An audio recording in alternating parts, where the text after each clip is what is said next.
Hello, awesome viewers. Welcome to AC Studio. For those who follow my channel, probably already well aware that I, make my own Warhammer 1/18 scale vehicles, including the ATV Invader and the Outrider bike, and the 𝗪𝗁𝗪𝗏 turret, as you can see here. And most recently, still in progress but pretty close to finish, is the Land Raider. This video though, I want to show you something a little bit different. I'm not showing you, the latest progress of the Land Raider or any action figure review, but instead I want to show you how I made the skull icon, or I don't know what they call logo, on my 𝗪𝗁𝗪𝗏 turret. And you can see on the gun cartridge here, right? There is a skull on that side, and also another one here, right? And also one at the front. So that's another one here. And also I've recently made the engine bay of the Land Raider, so I'll take this out. The Land Raider. So let me take this. And this is the engine bay in the hangar of the Land Raider. So I make this of cardboard and cables as well. As you can see here, Adeptus Mechanicus emblem, and I make this, skull. I did not use any 3D print or anything like that. So you wonder how I actually made it, right? Because you can see this is, like race detail. I guess no one's gonna do this method, but it's good to show you how I did it anyway. It doesn't cost me anything. It's really cheap because I make them out of using nothing but PVA glue. So this is the one that I use to the Woodland Cynics Cynic glue S190. I actually built the skull out of that. And you're thinking, hold on, this is just a glue. How do you do that? So I'm gonna show you how I did it. Alright, enough said, and let's show you how I made it. So in order to make a skull emblem, I went to the internet and searched for Warhammer skulls.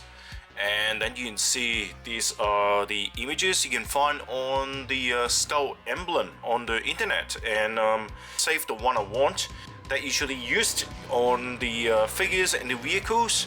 So I've chosen this black one, and I just put it on PowerPoint, and I scaled up to the scale that I want to make, and then I just print it on a A4 size paper.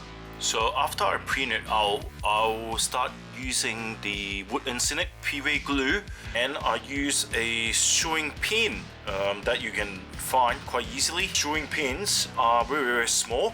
So I use the pins to, get the glue and then put it on the skull. And then I actually kind of like use the pin to sculpt the glue around the black area, right? So I'm actually building a first layer on the black layer. I guess when I first started, to be honest, I did not really find it that hard to do. And you just need to sculpt the glue and just push the glue around on top of the black area. Make sure it covers the black area. And the good thing about the pin is because it is so small, and you can guide the glue around the area that you want quite easily. It's actually not that hard.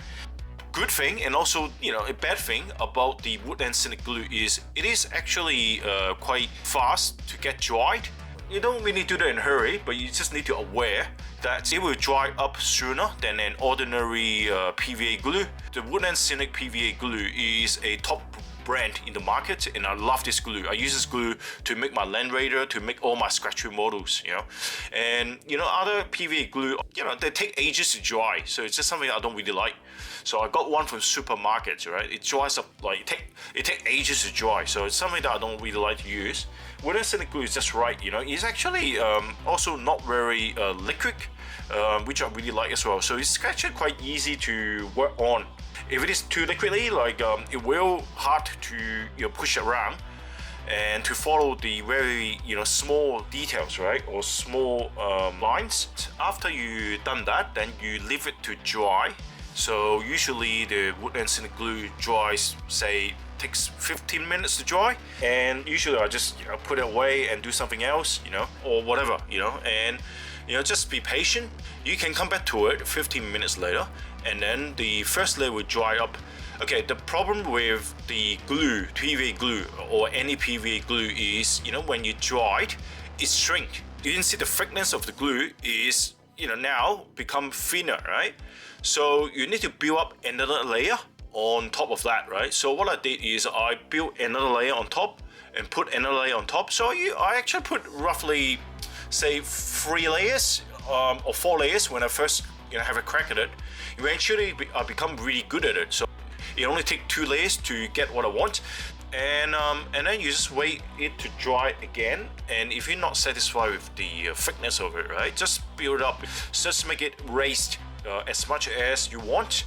So that's pretty much how I did it.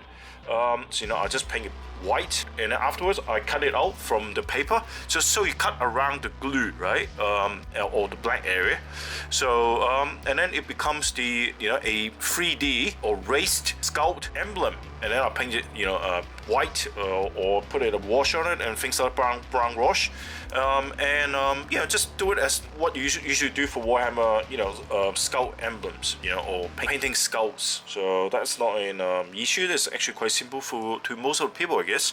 And then the most recent work that I've done is, like what I said in the beginning of the video, I made the the Adeptus Mechanicus skull emblem, and I did exactly the same thing. So this time it actually took me 2 layers instead. So the first layer I put a lot of glue on it, but when you do that you need to be very careful, and I build up really quickly. So and then after that it dried, and then I put another layer on top of it again, just put a lot of glue on this layer, so when it dry up it doesn't really shrink too much. And and that is how I did it, and I mean, you can do this to not just skull emblem. You can do it to a lot of different race details. And I think this is the end of this video. So this method is unconventional. I don't know anyone uses this method. I don't think so. But I always, as I said, I try to save money. As you can see, I already spent a lot of money on models. So I have a limited budget. So this is something that I've learned all these years, to make everything myself, make the tanks myself, make the model myself. But otherwise, this is a method, I guess, worth trying if you want to save money. But if you say, look, I don't really care, look, I have 3D printing, whatever. Okay, fine, it's good for you, Of course, this method has its own limitation. It is, random, so it depends. Sometimes I did really well, sometimes I do not as well, but good enough.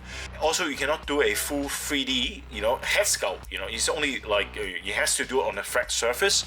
Anyway, hope you enjoyed this video. This is quite weird way of doing things, but it's just something that I actually learned, by making models all these years. Anyway, thanks for watching this video, and I'll speak to you next time. Bye for now.